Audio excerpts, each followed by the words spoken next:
اور وہ سبھی حسن کی طاقت یہ ہے کہ زنان مصر خواب نہ لا سکی۔ انہوں نے کہا غلام پہ دل ہار گئی۔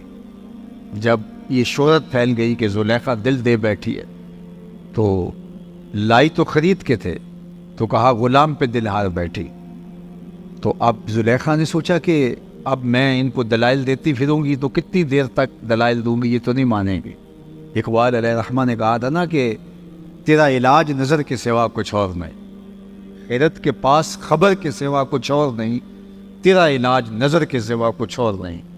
اس نے عالی مرتبت خاندانوں کی بیگمات کو اپنے گھر میں بلایا، دعوت کی، ہاتھوں میں ناشپاتیاں دیں اور چھریاں دیں اور ان کو کھانے کے لیے کہا، اور ادھر جا کے جناب یوسف سے کہا وقال تخرج علیہن، 2 لمحوں کے لیے آ جائے، میری محبت کی لاج رہ جائے۔ اور جناب یوسف رخ سے نقاب سرقا کر کے جب گزرے تو جنہوں نے ناشپاتیاں کاٹ دی تھی وفور شوق میں انہوں نے اپنی انگلیاں کاٹے۔ اللہ اکبر۔ اور کیا کہا وَقُلْنَا حَاشَ لِلَّهِ مَا هَٰذَا بَشَرًا إِنْ هَٰذَا إِلَّا مَلَكٌ کریم، یہ کوئی بشر نہیں، یہ تو کوئی مقرب فرشتہ لگتا ہے۔ جب تک دیکھا نہیں تھا تو کہتی تھی غلام ہے، دیکھ لیا تو بولی امام ہے۔ اللہ اکبر۔ تو یہ سارے جھگڑے اس لیے ہیں کہ لوگوں نے دیکھا نہیں۔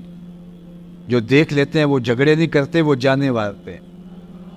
یہ جھگڑے وہ کرتے ہیں جنہوں نے دیکھا نہیں۔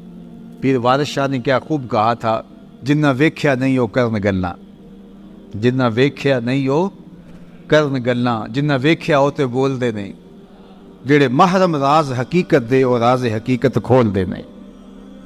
اس لیے یہ جھگڑے ہیں اس لیے کہ لوگوں نے میرے حضور کو دیکھا نہیں، جنہوں نے دیکھ لیا انہوں نے جانے وار دی۔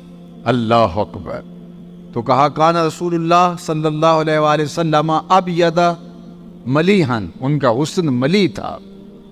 حضرت ابو ہریرہ بولتے کل قمر لیلۃ البدر لم ارا قبلہ ولا بعدہ مثلہ، کیا پوچھتے ہو، 14ویں رات کے چمکتے ہوئے چاند کی طرح حضور کا چہرہ تھا۔ اور پھر بولے نہیں نہیں نہیں، یہ تو تمہیں بیان کرنے کے لیے بتایا ہے، حضور جیسا نہ پہلے دیکھا نہ کبھی بعد میں دیکھا۔ اور حضرت احسان بن ثابت کہتے ہیں کہ دیکھتے کیسے، کسی ماں نے جنم دیا ہوتا تو دیکھتے۔ خدا نے وہ سچا ہی پن چھڑیا جہدے وچ محمد نو ٹالیا سی۔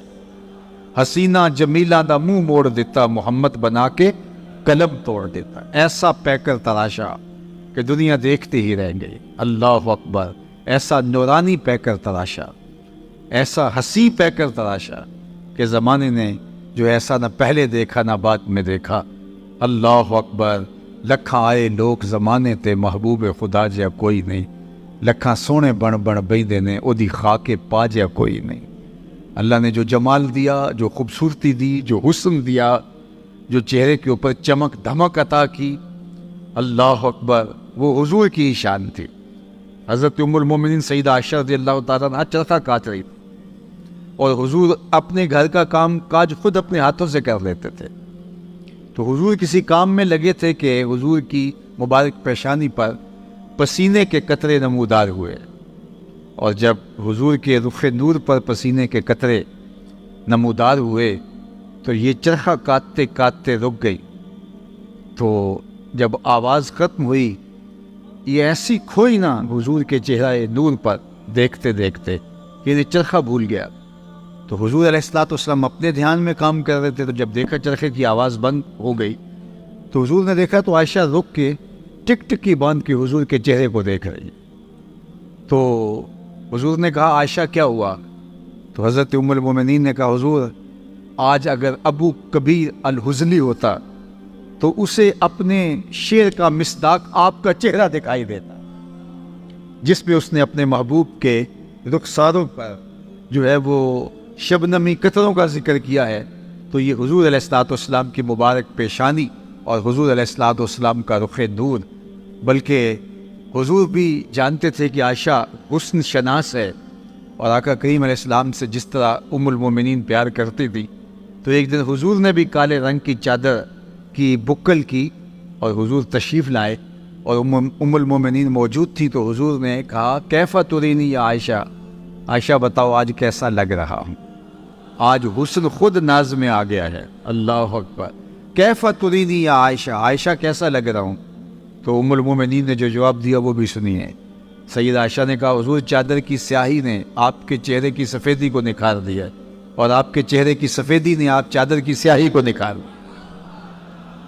وہ حسن تھا حضور کا کل قمر لیلۃ البدر لم ارا قبلہ ولا بعدہ مثلہ۔ کہا کیا پوچھتے ہو، 14ویں رات کے چمکتے ہوئے چاند کی طرح میرے حضور تھے۔ اور حضرت احسان بن ثابت کہتے ہیں نہیں تم نے کیا دیکھا کہ خدا نے تو اس جیسی شکل ہی کسی کی نہیں بنائی۔ اللہ اکبر، وہ ایسا نور برستا تھا چہرے سے، ایسے انوار پھوٹتے تھے۔ اذا ضحک یتلالأ فی الجدر، جب حضور مسکراتے تھے تو حضور کے چہرے سے نکلنے والی شعاؤں سے اطراف کی دیواریں چمکنے لگتی۔ حضرت انس بن مالک رضی اللہ تعالیٰ عنہ فرماتے ہیں کہ میں 7 یا 8 سال کی عمر کا تھا جب حضور مکے سے ہجرت فرما کے مدینہ تشریف لائے، اور جب حضور کا وصال ہوا تو اس وقت میری عمر 17 یا 18 سال تھی۔ تو کہتے ہیں کہ جب حضور تشریف لائے مدینہ المنورہ میں تو میں 7 اور 8 سال کا تھا، اور لوگ حضور کو دیکھنے کے لیے گئے تو میں بھی گیا۔ تو حضرت انس بن کعب کہتے ہیں میں نے اس دن سے روشن دن زندگی میں کبھی نہیں دیکھا۔ اور دوسری بات کہتے ہیں کہ حضور کے مبارک چہرے سے جو نور نکلتا تھا مدینے کی کچی دیواروں پر اس کی روشنی پڑتی تھی۔ اللہ اکبر۔ ابن ماجہ کے شارح نے لکھا کہ ایک تو ہوتا ہے نا کہ ویسے ہی مانوی روشنی کی بات کر یا جناب آپ آ گئے تو محفل میں نور آ گیا، اس سے تر و تازگی اور روشنی مراد ہوتی ہے، تر و تازگی مراد ہوتی ہے، فرحت و روحانیت مراد ہوتی ہے۔ لیکن ابن ماجہ کے شارح لکھتے ہیں کہ ایسا نہیں تھا کہ حضور کے آنے سے ایک رونق آ گئی اور اس کو انہوں نے نور کہا نہیں، لوگوں نے واقعی اپنی آنکھوں کے ساتھ مدینے کی دیواروں پر حضور کے چہرے سے نکل کر عکس پڑھتے ہوئے دیکھا تھا، اور حضور کے چہرے سے پڑھنے والے عکس سے مدینے کی کچی دیواریں بھی روشنیاں بانٹ رہی تھیں۔ یہ حضور کے چہرے کے اجالے تھے، یہ حضور علیہ السلام چہرے کا نور تھا۔ ایک صحابی تھے قتادہ بن ملحان رضی اللہ تعالیٰ عنہ، ایک دن گزرے تو حضور علیہ السلام کو ان کو پیار آ گیا تو آقا کریم نے اپنے دونوں ہاتھ اور ہتھیلیاں قتادہ بن ملحان کے چہرے پہ پھیر دی اور ان کا چہرہ روشن ہو گیا۔ اب سنیے، ایک صحابی ہیں وہ فرماتے ہیں کہ میں قتادہ بن ملحان کو ملنے گیا، حضور کے وصال کے بعد کی کہانی ہے، اور وہ بہت بیمار بھی تھے اور بوڑھے بھی تھے۔ کہتے ہیں میں ان کو ملنے گیا تو وہ چارپائی پہ بیٹھے ہوئے تھے اور میں ان کی پائنتی کی جانب بیٹھ گیا، اور میرا رخ ان کے چہرے کی طرف تھا اور ان کا رخ جو ہے وہ میری طرف تھا۔ تو ان کے گھر سے کوئی فرد گزرا تو ظاہر ہے کہ میری تو پشت تھی ادھر، میں تو قتادہ بن ملحان کے چہرے کی طرف دیکھ رہا تھا، اور گزرنے والا میری پشت سے ان کے گھر کا کوئی شخص گزرا تو حضرت قتادہ بن ملحان کا چہرہ حضور کے ہاتھوں کے لگنے سے اتنا روشن ہو گیا تھا، وہ فرماتے ہیں فَأَبْصَرْتُهُ فِي وَجْهِ قتادہ، میں نے اس گزرنے والے کے عکس کو حضرت قتادہ کے چہرے میں دیکھا۔ اللہ اکبر، جن کے ہاتھوں کے لمس سے چہرے آئینے کی طرح روشن ہو جائیں، ان کے اپنا ہی چہرہ نور کی صورت اور عالم کیا ہوگا۔ اسی لیے تو ام المومنین سید عائشہ رضی اللہ تعالیٰ عنہ فرماتی ہیں کہ میں گھر میں کوئی چیز سی رہی تھی کہ میرے ہاتھوں سے سوئی گر گئی، اور حضور کا گھر ہے اور دیے میں جلانے کے لیے تیل بھی نہیں، مالک کونین ہیں گو پاس کچھ رکھتے نہیں، 2 جہاں کی نعمتیں ہیں ان کے خالی ہاتھ میں۔ تو کہا حضور کے گھر میں دیے میں جلانے کے لیے تیل بھی نہیں، اور میں پریشان تھی کہ اب یہ گمی ہوئی سوئی کیسے ملے گی، اتنے میں حضور تشریف لے آئے۔ تو آپ سنیے ام المومنین کیا کہہ رہی ہے، فَتُبُيِّنَتِ الْعِبْرَةُ بِشُعَاعِ نُورِ وَجْهِهِ، کہتی ہے جو ہی حضور تشریف لائے حضور کے چہرے سے اتنیاں روشنیاں نکلی، اتنے اجالے پھوٹے کہ میں نے گمی ہوئی سوئی کو تلاش کر لیا۔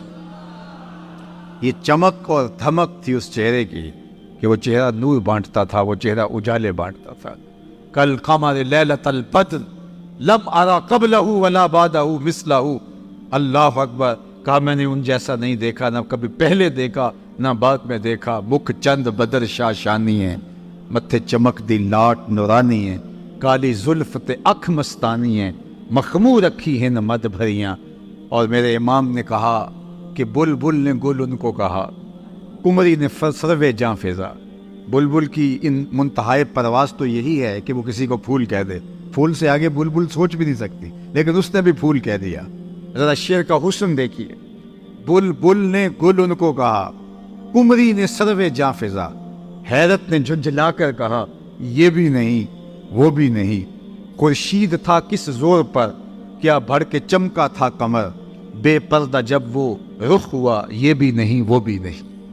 وہ جمال، وہ حسن، وہ خوبصورتی اللہ نے اپنے محبوب کے چہرہ انور کو عطا کی۔ تو فرمایا ملیحاً